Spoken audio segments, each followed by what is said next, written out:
जय माता दी। प्यारे मित्रों, कैसे हैं आप सब? आशा करता हूं आप सब विश्वास होंगे, कुशल होंगे। आइए जानते हैं दोस्तों आज का यह विषय।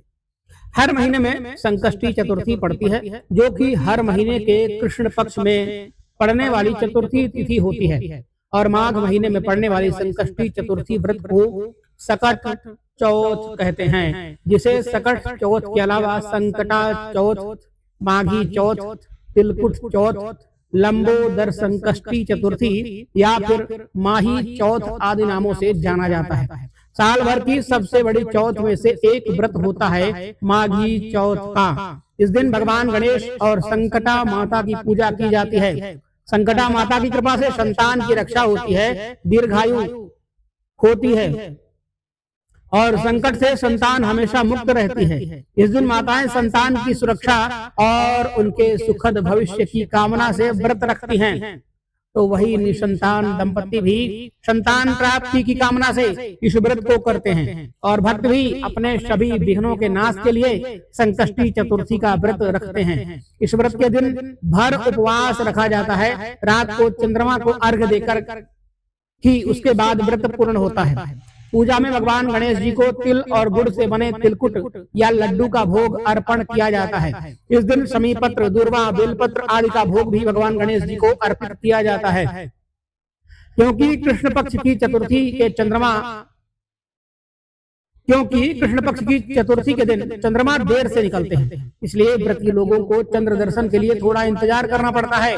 आइए जानते हैं साल 2026 में सकट चौथ का व्रत कब है, चंद्रोदय का समय क्या रहेगा और चंद्रोदय को अर्घ देने का शुभ मुहूर्त क्या रहेगा। इस बार माघ मास के कृष्ण पक्ष की चतुर्थी तिथि 6 जनवरी दिन मंगलवार को सुबह 8:02 से शुरू हो रही है और चतुर्थी तिथि का समापन होगा 7 जनवरी दिन बुधवार को सुबह 6:52 पर होगा।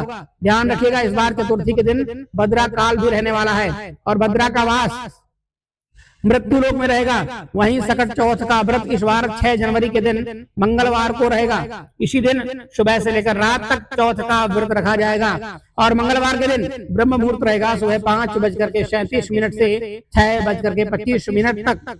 सूर्योदय होगा सुबह 7:13 पर। तो सुबह की पूजा आप ब्रह्म मुहूर्त से लेकर सूर्योदय तक कभी भी कर सकते हैं। सूर्यास्त होगा शाम को 5:51 पर।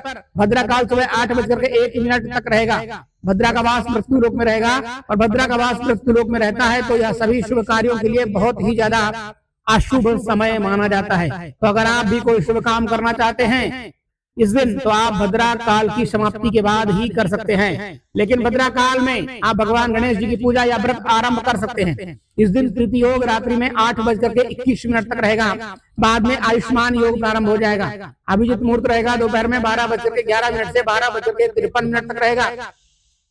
राहु काल दोपहर 3 बजे से लेकर 4:30 बजे तक रहेगा। राहु काल को भी अशुभ मुहूर्तों में गिना जाता है। चंद्रमा को अर्घ देने का और व्रत खोलने का शुभ समय रहेगा रात्रि में 9:07 पर।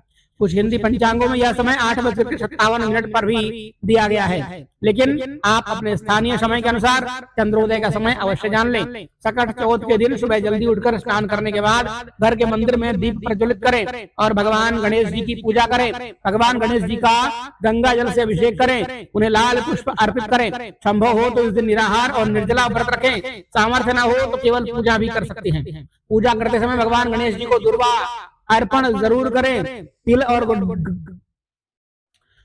गुड़ के लड्डू का भोग लगाकर प्रसाद के रूप में स्वयं भी ग्रहण करें और दान भी करें।